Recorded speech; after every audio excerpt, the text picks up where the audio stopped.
My name is Julio Vazquez, and my study was focused on exploring the perceptions of teachers and students on the impact of habits of mind. Rationale: the content knowledge learned in high school and college is no longer sufficient to enable students to sustain a job in the 21st century. Wagner 2014 stated, "It's not about what you know, but what you are able to do with what you know." Critical, creative thinking, and problem solving are the skills needed for employment.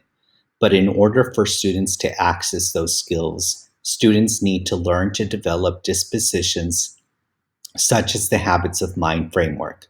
These dispositions provide students with an understanding of how to learn. The habits of mind framework was developed by Costa and Calic, 2008. Statement of the problem: there is ample representation of the voices of business leaders, thought leaders, and researchers on habits of mind.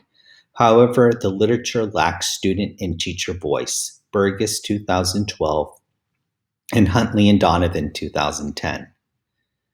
Purpose statement: this exploratory multiple case study investigated how teacher and student participants perceived habits of mind impacted students.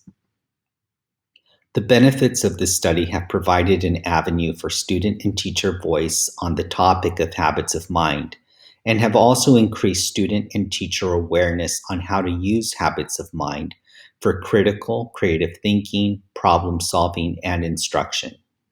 An additional benefit of this study is the awareness of how administration can better support the implementation of habits of mind.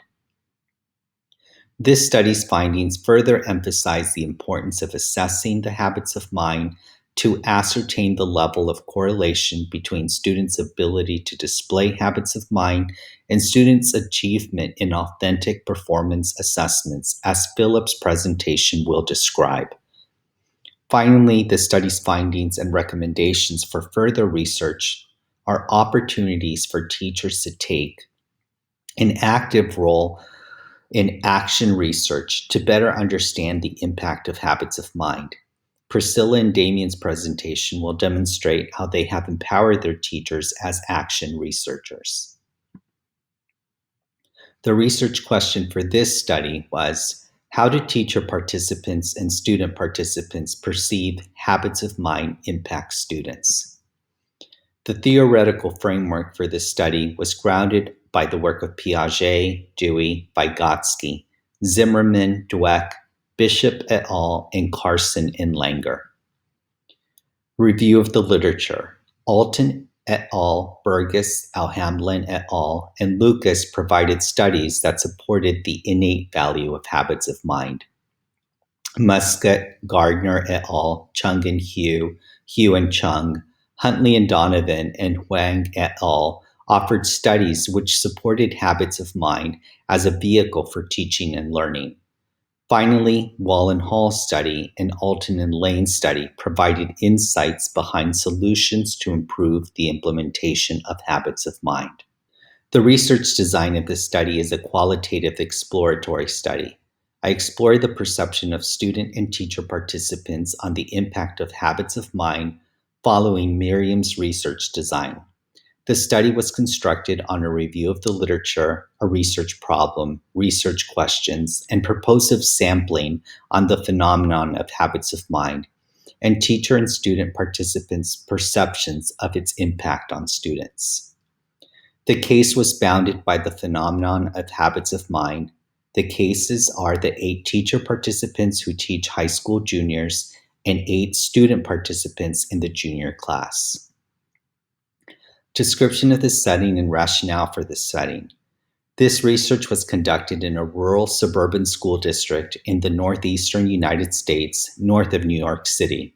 The school district serves over 1,100 students. The site was selected because of the district's use of habits of mind had been in place for 4 years. Habits of mind was embedded in the curricula. Teachers had received professional development on habits of mind. There were 5 instruments used in this study, including focus group interviews for teacher participants, one-on-one interviews for teacher participants, student work sample documents, focus groups for student interviews, and one-on-one student interviews. These are some of the sample teacher and student questions that were used in the teacher and student focus groups and one-on-one interviews.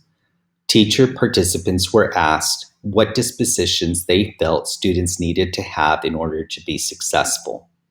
If they could describe the Habits of Mind initiative in the school district, and how the school district's Habits of Mind initiative was helpful to building dispositions that students needed to be successful and how it was not. Students were asked which dispositions they needed to be successful in school, which dispositions they thought they needed to be successful in life, and how habits of mind impacted their critical and creative thinking and problem solving as they attempted to complete learning tasks in their classes. The student work reflection document asked students to think about the work that they had engaged in during class and to reflect upon which habits of mind they used. Students were asked which two habits of mind helped them the most in completing their problem solving and how they helped them. And students were also asked to check off the box if habits of mind did not help. No students checked this box. This figure gives a full detail of the coding process and illustrates from left to right the progression from raw data to 492 open codes to 30 axial codes to 5 categories and to the final 3 findings and their corresponding themes. The current research elicited 3 findings that answered the research question. Finding 1 revealed that habits of mind had innate value which positively impacted students. 3 themes emerged which supported this finding. Theme 1, habits of mind established a common language for students and teachers to talk about thinking. Theme 2, students and teachers were able to identify specific habits of mind that needed to be taught or learned to improve academic and social skills. Theme 3, habits of mind positively contributed to students' critical, creative thinking and problem solving. The following slides will show representative quotes that were used to provide thick, rich description for Finding 1 and its corresponding themes. Finding 1, innate value. Leo, a humanities teacher participant, affirmed, "If I was trying to set up a kid's success in the coming decades, I would say you have the habits of mind to be a problem solver. The person that has the habits of mind knows where to start." Gina, a student participant, offered, "Habits of mind help you to be more efficient and realize where you're going wrong and where your strengths are." Finding 1, Theme 1, common language. Sophie, a STEM teacher participant, voiced, "Habits of mind equalizes the playing field for students by providing a language and platform that creates focus for students." Carl, a student participant, stated, "These are all skills you definitely want to know in order to succeed in life." Finding 1, Theme 2, academic and social success. Liz, a STEM teacher participant, contributed, "Either myself or my coworker would actually pull the student aside and say, 'You're being impulsive, you need to slow down, you need to think, you have to be clear in your thoughts and go through a process.' By the end of the year, she was definitely better off." Beth, a student participant, shared, "If you can't figure a problem out, you have to be able to figure out another way. Number 4, thinking flexibly, is definitely helpful in problem solving." Finding 1, Theme 3. Clint, a humanities teacher participant, stated, "Habits of mind emerged as a function of how we get kids to engage in critical and creative thinking and become problem solvers. Habits of mind became the tool to achieve that." Edith, a student participant, affirmed, "Habits of mind have a positive impact on creative and critical thinking because they help you narrow down what you're thinking by gathering data and striving for accuracy, which is the critical part, but then also thinking flexibly and listening with understanding and empathy, which helps your creative assignments." Finding 2 revealed that habits of mind were an effective vehicle for teaching and learning. Theme 1, supporting finding 2, provided that habits of mind were used to acquire content knowledge. Theme 2 showed that learning derived from habits of mind extended beyond high school courses. Theme 3 demonstrated that some habits of mind were more helpful than others for teaching and learning. The following slides contain representative quotes that were used to provide thick, rich description for Finding 2 and its corresponding themes. Finding 2, effective vehicle for teaching and learning. Thomas, a humanities teacher participant, asserted, "A lot of habits of mind just fall in line with the academic skills and values we're trying to teach and emphasize at school." Anna, a student participant, believed, "No matter if you're taking English or science or math, habits of mind are applicable." Finding 2, Theme 1, vehicle for content acquisition. Alex, a STEM teacher participant, explained, "Habits of mind means an actual structure of problem solving where you are metacognitive and you think about what you're doing and then you realize this isn't working and you identify tools for knowing how and why that's not working. And then you consciously make the decision, well, in my process, I have to try something else. So what am I trying now?" Beth, a student participant, described, "During test debate, you have to persist and not give up because you got one answer wrong. Also, you have to be able to think before you speak to support your answer in the most effective way possible." Finding 2, Theme 2, success beyond high school. Susan, a STEM teacher participant, asserted, "They're going to forget some of the particular topics or subjects that were taught.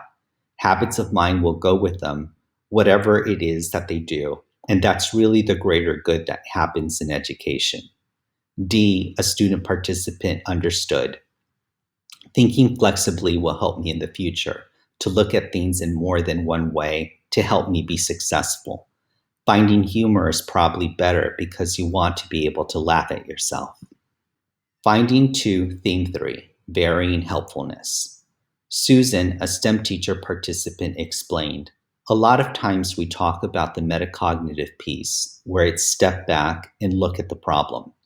You evaluate before you jump in, so you can think about your thinking before you proceed, and that makes you highly successful." Carl, a student participant, intuited, "I'd say by far the most important is persistence. I've seen students who are naturally not inclined to many subjects work really hard, just knock it out of the park. And I see people who are naturally inclined to be good at school, who are naturally gifted in that sort of thing, just not try at all, and either not succeed to their potential or just fail miserably." Finding 3 revealed that the teaching and learning of habits of mind diminished or advanced by beliefs and practices of students and teachers. Theme 1 identified specific obstacles that teachers and students perceived. Theme 2 revealed teacher and student participant solutions for supporting the teaching and learning of habits of mind. The following slides contain representative quotes that were used to provide thick, rich description for Finding 3 and its corresponding themes. Finding 3, beliefs and practices. Leo, a humanities teacher participant, observed, "We're sort of in a transition right now from really feeling that the ultimate goal is not the content and that the ultimate goal is the habits of mind." Carl, a student participant, asserted, "I don't want it to be all in my face, and that has happened before. The principal will come in, and all of a sudden, we are doing a lesson on habits of mind when we never do that." Finding 3, Theme 1, obstacles. Alex, a STEM teacher participant, confided, "The criticism is that there's too many initiatives, there's just too many of them. There are too many sets of vocabulary, and so it's not a tight curriculum for teachers to implement because there is so much going on." Hallie, a student participant, suggested, "It would be nice to get a reminder from a teacher if you ask for help, instead of being told to figure it out. They could hand us the habits of mind sheet and suggest, did you try to think flexibly? Because we are moving so fast sometimes, you forget to think about your thinking." Finding 3 Theme 2 Solutions. Alex, a STEM teacher participant, advised, "We learn by examples. Most people learn best by seeing other people's examples. In a faculty meeting, we could take 10 minutes to talk about listening with understanding and empathy, and talk about what teachers do in their classrooms." Edith, a student participant, recommended, "If teachers talk about them more, that would keep students open to thinking about habits of mind, because if you don't really know what they are, it's hard to use them. If teachers suggest how to use a habit of mind in one activity, it can help you to know how to use the habit in other activities." In this final section, I'll discuss my findings in relation to future research and where it has had an impact on practice. Finding 1, innate value. Teacher and student perceptions agreed that there is innate value in learning the habits of mind which positively impact students. Possible future research would suggest gathering qualitative and quantitative data which measures the impact of each specific habit of mind on student thinking. Priscilla and Damien's action research and Philip's study both connect with this finding. Finding 1, Theme 1, common language for teachers and students to use. Possible future research may evaluate how the explicit teaching of habits of mind is taking root at various stages of students' education. Finding 1, Theme 2, identified habits of mind as a disposition that led to academic and social success. Future research could be conducted to survey and evaluate how habits of mind are used to teach social and academic problem solving in each subject area. Philip's study explored research in relation to the impact of habits of mind in English language arts and social studies assessment outcomes. Finding 1, Theme 3, habits of mind positively contributed to critical, creative thinking and problem solving. Future research, academics may evaluate the effectiveness of the explicit teaching of habits of mind above implicit teaching of habits of mind. Finding 2, effective vehicle for teaching and learning. Future research may survey teachers on how they implement habits of mind in class and assess student mastery of them. Finding 2, Theme 1, habits of mind were used to acquire content knowledge. Future research may survey student learning and transfer of habits of mind beyond each discrete content area subject.